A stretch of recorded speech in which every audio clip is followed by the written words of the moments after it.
नमस्कार दोस्तों, हमारे चैनल में आप सभी का स्वागत है। शहर की भीड़ और ट्रैफिक से जूझती हुई मैं एक जरूरी काम से कैब बुक कर आधे रास्ते ही पहुंची थी कि अचानक सड़क के किनारे खड़ी एक दुबली सी आकृति पर मेरी नजर ठहर गई। वह किसी जानी पहचानी सी लग रही थी। मन ने कहा, नहीं नहीं, यह मेरी आराध्या नहीं हो सकती। लेकिन सच यही था कि वह आराध्या ही थी, मेरी बेटी। उसे देखते ही मेरा दिल भीतर से हिल गया। वह बेहद कमजोर लग रही थी। उसके पैरों में जूते नहीं थे, कपड़े बहुत पुराने और मैले थे। उसे इस हालत में देखकर मेरे भीतर करुणा उमड़ पड़ी। आराध्या के साथ एक छोटा सा बच्चा भी था। मेरी उत्सुकता मुझसे रोकी नहीं गई। मैंने तुरंत कैब रुकवाई और उतर गई। धीरे धीरे उसके पास पहुंची और कांपती आवाज में पुकारा, आराध्या। वह एकदम चौंक कर मुड़ी। पल भर में मुझे पहचान लिया और तेजी से मुझसे लिपट गई। फूट फूट कर रोने लगी। उसकी सिसकियों में सिमटा वह छोटा बच्चा भी रोने लगा। उस पल मैं एक अजीब सी अनुभूति से भर गई थी। तभी उसने खुद को संभाला, आंसू पोंछे मेरी ओर देखा और हल्की सी मुस्कान के साथ बोली, माँ, हम यहाँ अस्पताल में हैं। पापा ऊपर है। मुझे देर हो रही है, मैं चलती हूँ। हो सके तो शाम को आइएगा। यह छोटा बच्चा मेरा भाई है। इतना कहकर वह जल्दी जल्दी वहां से चली गई। आराध्या से मिलकर मैं यह तक भूल गई कि मुझे समीर से भी मिलना था और सेमिनार में भी पहुंचना था। मैं वहीं सड़क किनारे लगी एक बेंच पर बैठ गई। मेरे भीतर विचारों का सैलाब उमड़ पड़ा।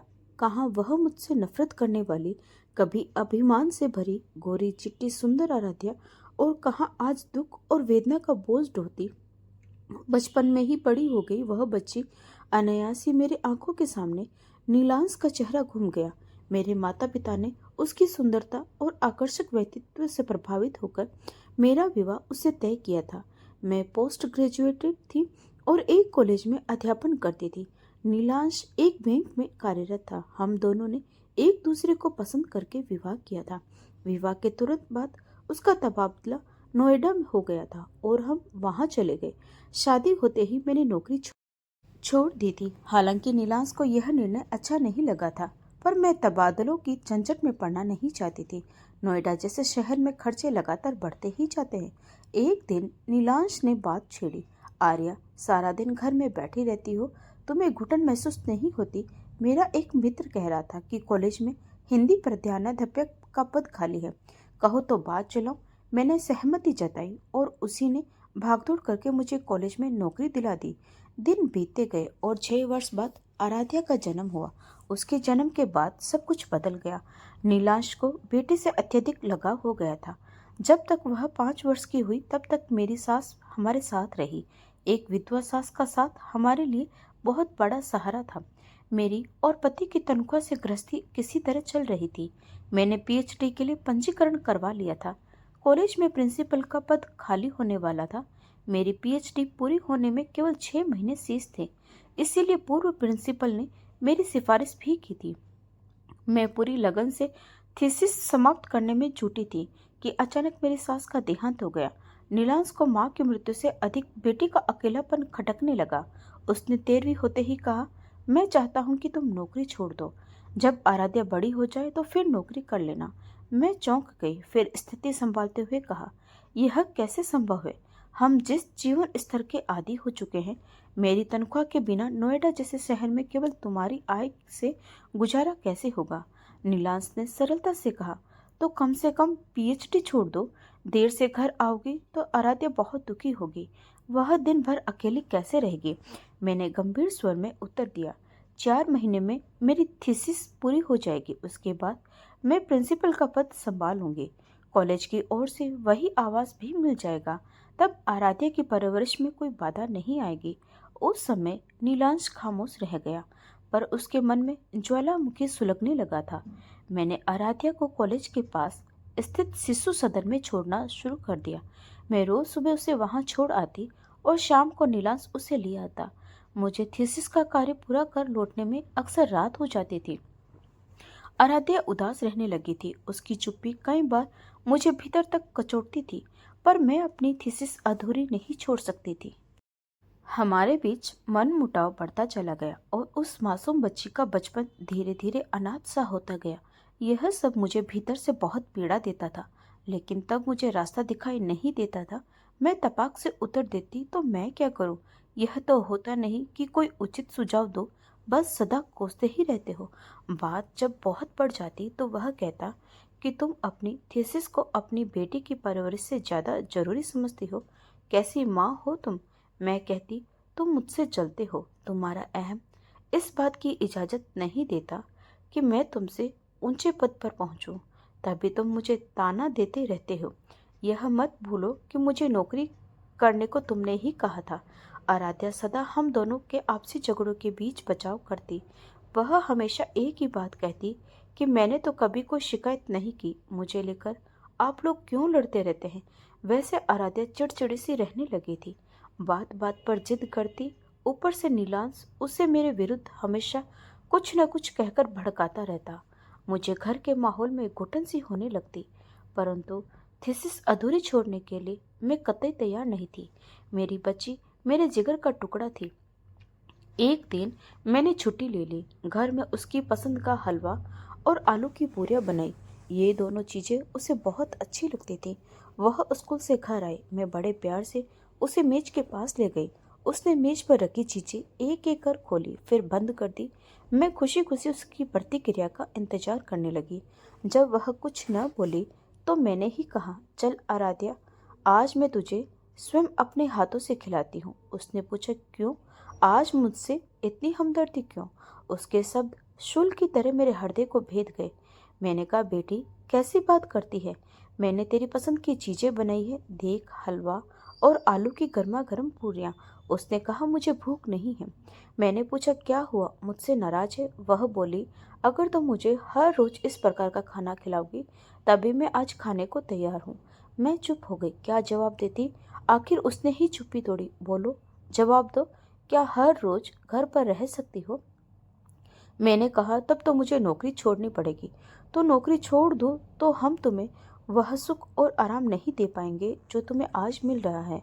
देखो, तुम्हारे पास टीवी है, ऐसी है, कितने खिलौने हैं, अच्छे स्कूल में पढ़ती हो, क्या यह सब तुम्हें खोना अच्छा लगेगा?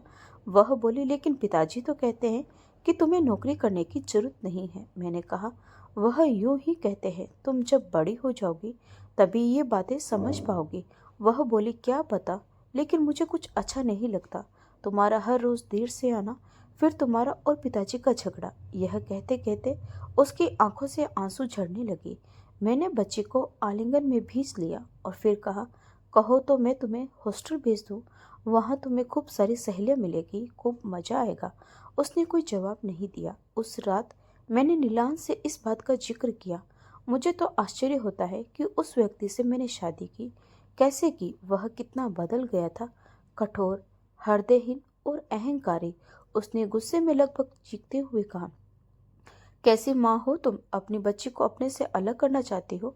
मैंने कहा, मैं उसे अलग कहाँ कर रही हूँ? आजकल तो सभी बच्चे हॉस्टल में रहते हैं। 1 साल में मेरा काम हो जाएगा। फिर प्रिंसिपल बन जाने पर कॉलेज के कैंपस में ही घर मिल जाएगा। आराध्या को फिर घर ले जाए आएंगे। नीलांश बोला, अब भी मैं तुम्हें नौकरी करने से नहीं रोकता, बस यही कहता हूँ कि घर और बच्ची का ध्यान रखो। पीएचडी वगैरह की कोई आवश्यकता नहीं है। तुम्हारी जितनी तनख्वाह है उतनी ही काफी है। महत्वाकांक्षाओं का कभी अंत नहीं होता। मैंने कहा, लेकिन मेरे इतने दिनों की मेहनत पर पानी फिर जाएगा। नीलांश बीच में ही बोल पड़ा, तुम पीएचडी छोड़कर उसकी परवरिश करो, नहीं तो मैं उसे अपनी बहन के पास सीतापुर भेज दूंगा और अपना तबादला भी वहीं करवा लूंगा। आराध्या केवल तुम्हारी बेटी नहीं है, उस पर मेरा भी उतना ही अधिकार है जितना तुम्हारा। उसके संबंध में मुझे भी निर्णय लेने का पूरा अधिकार है। इस निर्णय की हकदार तुम तभी बन सकती हो जब उसका भला चाहो। माँ होकर अगर अपनी प्रतिष्ठा, यश और पदवी के लिए तुम उसे हॉस्टल भेजने पर उतारू हो तो ऐसे में तुम उस हक से वंचित हो जाओगे। मेरे क्रोध का पारावार नहीं रहा। मैं भी बहुत कुछ बोल गई। नीलांश ने भी बहुत कुछ कहा। बात बढ़ती ही चली गई। इतने में आराध्या दौड़ती हुई आई और लगभग चीखती हुई बोली, बंद करो यह झगड़ा, नहीं रहना मुझे अब इस घर में। मैं बुआ के पास सीतापुर जाऊंगी। मेरा कलेजा मुंह को आ गया। ऐसा लगा जैसे किसी ने छाती पर गोली दाग दी हो। मैं एकदम से पलटकर अपने कमरे में चली गई। मन में विचार उठा, क्या अपनी पहचान बनाना गुनाह है? क्या मैंने कोई गलती की है? क्या मुझे पीएचडी नहीं करनी चाहिए? मन ने झकझोरा, नहीं, गलती मर्दों की है। पति का अहम मेरी पदोन्नति स्वीकार नहीं कर सकता। वह आखिर शाखा का अधिकारी है और अगर मैं प्रिंसिपल बन गई तो समाज में उसे वह इज्जत नहीं मिलेगी जो मुझे मिलेगी। वह मुझसे जलता है। मैं हार मानने से रही। आराध्या अभी बच्ची है। एक दिन वह माँ का प्यार जरूर महसूस करेगी। विचारों के सागर में गोते लगाते लगाते कब आंख लग गई पता ही नहीं चला। सुबह उठी तो एक अजीब सी मायूस ने घेर लिया। उठकर ड्राइंग रूम में पहुंची तो घर की निस्तब्धता भयानक लगने लगी। मैंने आवाज दी, आराध्या, लेकिन मेरी आवाज गूंजती हुई मेरे ही कानों से टकरा गई। दिल धड़कने लगा। सहसा मेज पर रखी हुई चिट्ठी ने ध्यान आकर्षित किया। धड़कते दिल से उठाकर उसने पढ़ने लगी। उसमें लिखा था कि मैं आराध्या को लेकर सीतापुर जा रहा हूँ। उसकी मर्जी से ही यह सब हो रहा है। कभी हमारे लिए वक्त निकाल सको तो सीतापुर पहुंच जाना। नीलांश, मुझे कुछ भी सोचने समझने का अवसर ही नहीं मिला। दिन गुजरते गए।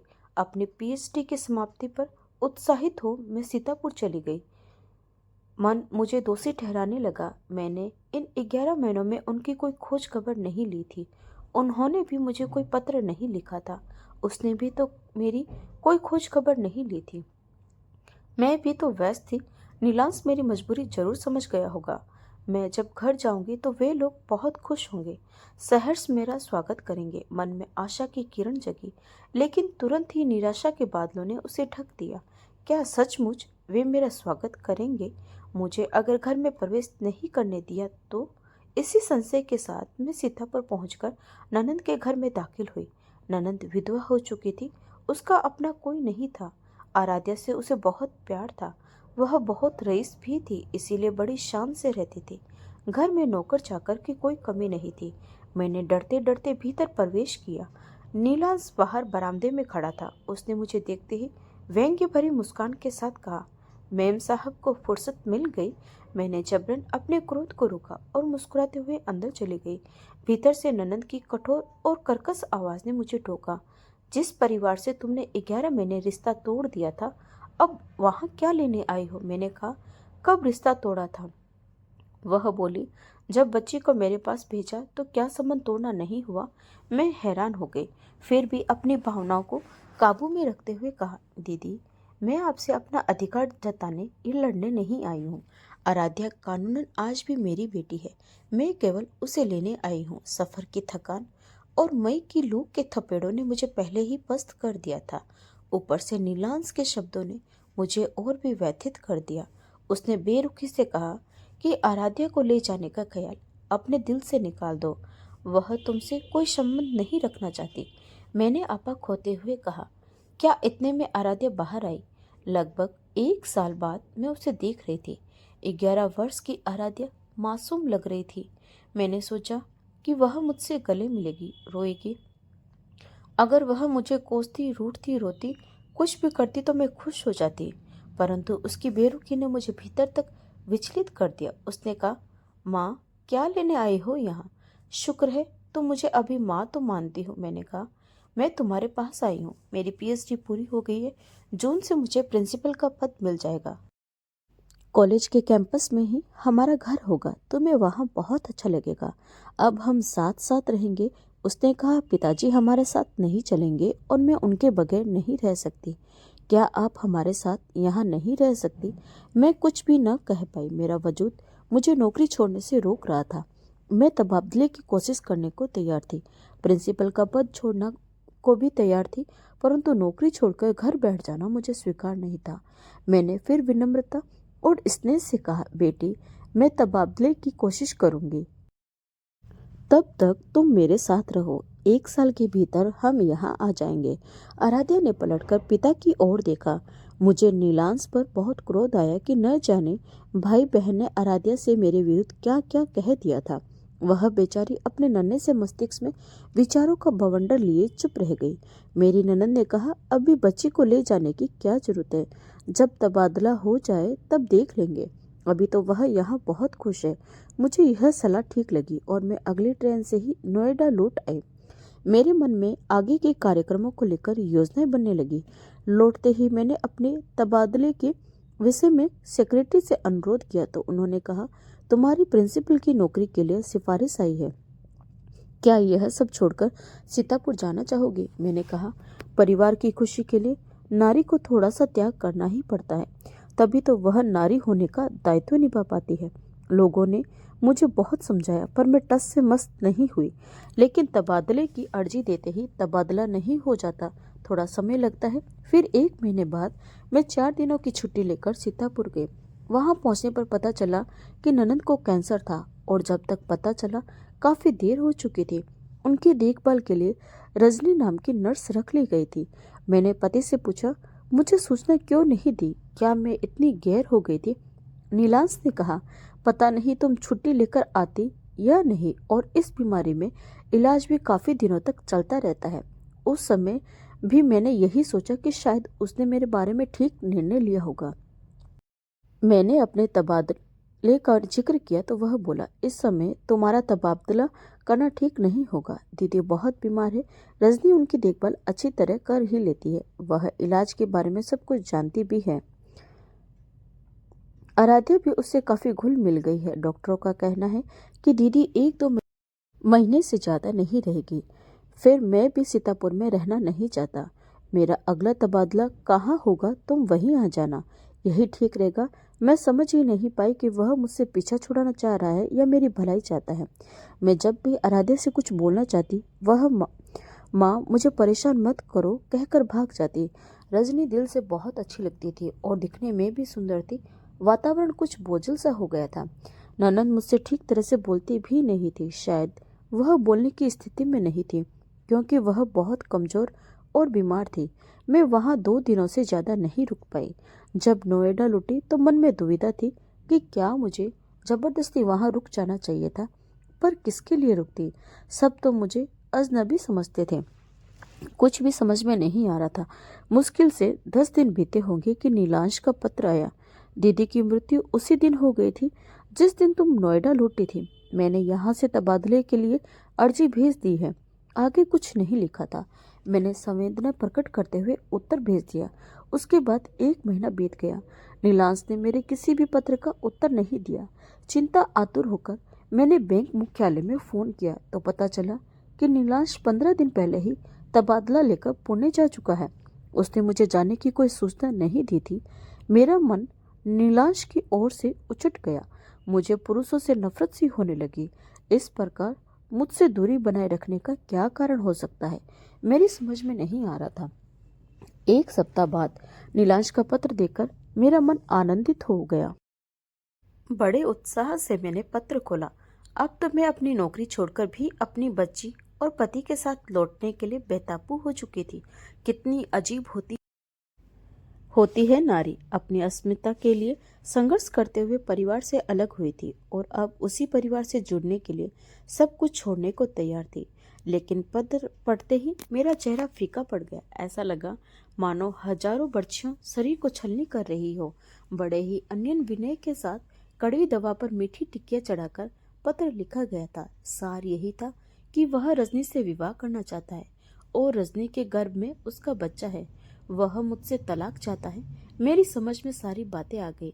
मुझसे अलगाव रखना, चिट्ठी न लिखना और खींचे खींचे रहने के पीछे का कारण मैं समझ गई। उस कायर की दुर्बलता पर मुझे हंसी आ गई। साफ साफ कह देता तो क्या मैं मुकर जाती? मुझे आराध्या के लिए डर लगने लगा था, परंतु उसने लिखा था कि आराध्या रजनी से बहुत प्यार करती है, इसीलिए वह उन्हीं के साथ रहेगी। मैंने अपने दिल को कठोर बनाकर तलाक के कागजों पर हस्ताक्षर कर दिए। कानूनी कार्रवाई के बाद तलाक भी हो गया। मैंने अपने पिता को अपने पास बुला लिया। मेरे घर टूटने का सदमा वह झेल नहीं पाए और तलाक होने के 2 महीने बाद ही हृदय गति रुक जाने से उनकी मृत्यु हो गई। मेरी जिंदगी की गाड़ी मंद गति से आगे बढ़ने लगी। कॉलेज के दौरान मैं कई पुरुषों से मिलती थी, परंतु किसी से भी कार्य चर्चा के अलावा कोई बात नहीं करती थी। लोग मुझसे कहते कि तुम दोबारा विवाह क्यों नहीं कर लेती, परंतु मैंने पुनर्विवाह न करने का दृढ़ संकल्प ले लिया था। कॉलेज के प्रोफेसर समीर बहुत उदास रहते थे। मैंने उनसे पूछा तो उन्होंने बताया कि उनकी पत्नी मेनका कुछ दिनों पहले ही मर गई है। शादी हुए 2 वर्ष ही हुए थे कि वह गुजर गई। उसके वियोग को वह सहन नहीं कर पा रहे थे। एक दुखी ही किसी का दुख समझ सकता है। मैंने समीर को सहारा दिया और उसके भीतर जीने की प्रेरणा जगाई। धीरे धीरे समीर मुझसे प्रेम करने लगे। उन्होंने विवाह का प्रस्ताव रखा तो मैं झिझक गई। हम दोनों को एक दूसरे की आवश्यकता भी थी, पर मन ने सचेत किया कि आज इसे मेरी आवश्यकता है, कल न पड़े तो नीलांश की तरह दूध की मक्खी के समान फेंक देगा। इसीलिए मैंने फिलहाल उसके प्रस्ताव को ठुकरा दिया। हम दोनों एक सेमिनार में आए हुए थे, तभी समीर ने मुझे विचारों के घेरे से बाहर निकाला और कहा, मैं कब से आपका इंतजार कर रहा हूँ, आप नहीं पहुंची तो मैं आपको ढूंढते ढूंढते यहाँ तक आ गया। समीर मेरे चेहरे की उदासी पड़ चुके थे। उन्होंने पूछा क्या हुआ, तो मैंने उन्हें पूरा किस्सा सुना दिया। समीर बोले कि चलो हम यहाँ से सीधे नीलांश के पास चलते हैं। जब हम अस्पताल पहुंचे तो आराध्या बाहर ही खड़ी मिली। वह रो रही थी। अश्रुपूरित नेत्रों से उसने हमसे जुदा होने के बाद की कहानी सुनाई। जब रजनी ने नीलांश से विवाह किया तो आराध्या बहुत खुश थी। रजनी उसे बहुत प्यार करती थी। नीलांश भी बहुत खुश था, परंतु धीरे धीरे आराध्या को रजनी का नीलांश के करीब जाना अच्छा नहीं लगा। वह थी भी जिद्दी। नीलांश का प्यार उसके लिए कम होने पर वह सहन नहीं कर पाई। इस बात को लेकर हर रोज झगड़े और तकरार होने लगे, परंतु अंत में जीत आराध्या की ही होती थी। जब रजनी का बेटा हुआ तो आराध्या को बहुत अच्छा लगा, लेकिन रजनी अपने बेटे दीप को हमेशा आराध्या से दूर दूर रखती थी। एक दिन दीप पालने में सो रहा था और रजनी रसोई में खाना बना रही थी। अचानक वह जाग गया और रोने लगा। आराध्या अपने कमरे से भागकर आई और दीप को गोद में उठाना चाहा, लेकिन वह नीचे गिरने को हुआ तो रजनी ने झपटकर उसे उठा लिया। रजनी ने यह समझ लिया कि आराध्या जानबूझकर दीप को गिराना चाह रही थी। आराध्या ने बहुत समझाने की कोशिश की, पर न तो वह समझी और न ही नीलांश को समझाने का अवसर दिया। नीलांश के ऐसे कान भरे गए कि रात में उसने आराध्या को मारा भी। इस घटना के बाद उस परिवार में एक दरार उत्पन्न हो गई जो बढ़ती ही चली गई। ऐसे वातावरण में दुखी, तिरस्कृत, उपेक्षित और प्यार के लिए तरसती हुई आराध्या बड़ी होती गई। मुझे सोचकर हैरानी होती कि नीलांश ने अपने ही खून को इस तरह लाचार, विवश और दुखी क्यों बनाया। इसके बाद जब नीलांश का तबादला दिल्ली हुआ, तब से आराध्या हर रोज यही सोचती रही कि काश उसकी माँ उसे दोबारा मिल जाए। मैंने अश्रुपूरित नेत्रों से अपनी बेटी को देखा। छोटी सी उम्र में उसने क्या क्या नहीं देखा और सहा था। नीलांश और रजनी हर जगह दीप को ले जाते और आराध्या को घर पर छोड़ जाते। इस बार भी मुंबई से लौटते समय कार दुर्घटना में यह हादसा हो गया। रजनी की मृत्यु हो गई और नीलांश भी बुरी तरह घायल होकर जीवन और मृत्यु के बीच संघर्ष करने लगा। दीप को तनिक भी चोट नहीं आई थी। आराध्या यह सब बता ही रही थी कि उसी दौरान नीलांश भी चल बसा। उससे कुछ कहने सुनने का अवसर भी नहीं मिला। मैं दोनों बच्चों को लेकर घर आ गई। नीलांश के अंतिम संस्कार में समीर ने मेरी बहुत सहायता की। पूछताछ में पता चला कि रजनी का कोई रिश्तेदार नहीं था। मैं सोच में पड़ गई कि किस रिश्ते से दीप को यहाँ रखूं, स्कूल में उसका क्या नाम लिखवाऊं। इसी सोच में डूबी थी कि आराध्या भीतर आई और बोली, माँ, क्या तुम दीप की भी माँ बनोगी? मैंने कहा, मैं दीप की ही माँ ही तो हूँ। आराध्या आत्मग्लानि से भरकर बोली, मैंने आपको कितना गलत समझा माँ। मेरी भी तो कुछ गलती थी। मैंने आपसे मिलने की बहुत कोशिश की, पर पिताजी और रजनी आंटी ने मौका ही नहीं दिया। मैंने कहा, बेटी जो गुजर गए उनके बारे में अब शब्द नहीं बोलते। तभी रोता हुआ 3 वर्ष का गोल मटोल दीप वहाँ आया। बहुत प्यारा लगता था। तोतली जुबान में उसने जब पुकारा दीदी, तो आराध्या ने उसे अपनी बाहों में भरते हुए कहा, दीप, यह हमारी माँ है। मैंने उसे गोद में उठा लिया। वह बहुत देर तक मम्मी मम्मी कहकर रोता रहा। मैं सोचने लगी कि जिस पति ने मुझे मेरी बेटी से इसीलिए अलग कर दिया था क्योंकि उसके अनुसार मुझ में ममता और स्नेह नहीं था, आज समय का खेल देखिए कि उसके बच्चे मेरी गोद में आ गए हैं। इतने में समीर भीतर आए और बोले, आज इन बच्चों की परवरिश के लिए पिता का स्थान मुझे दे सकोगी? मैंने कहा, हमारे बच्चे होंगे तो क्या होगा? सरकार का परिवार नियोजन बोर्ड नहीं देखा? 2 बच्चे, बस इन बच्चों को हमने अपने साथ ही पाया है। इसीलिए मैंने इनके संरक्षक बनकर जीवन गुजारने का निश्चय कर लिया है। समीर बोले, इससे आगे मुझसे इनकार करने की शक्ति नहीं है। परंतु मैंने आराध्या को बुलाकर पूछा, समीर अंकल को पापा कह सकोगी? उसने कहा, अगर दीप के लिए तुम माँ हो तो अंकल हम दोनों के पापा हुए ना। हम उस अनजाने पल में एक दूसरे से पूरी तरह बंध चुके थे। मैंने आभार भरी दृष्टि से समीर की ओर देखा। मेरी आंखों में छिपी सहमति समीर की नज़रों से छिप न सकी। तो बस दोस्तों, आज की कहानी में इतना ही। क्या माँ ने अपना करियर चुनकर गलती की थी? अपनी राय कमेंट बॉक्स में ज़रूर दीजिएगा। और अगर आपको यह कहानी पसंद आई हो तो वीडियो को लाइक करें और चैनल पर नए हैं तो सब्सक्राइब करना ना भूलें। मिलते हैं एक और नई कहानी के साथ। बहुत बहुत धन्यवाद।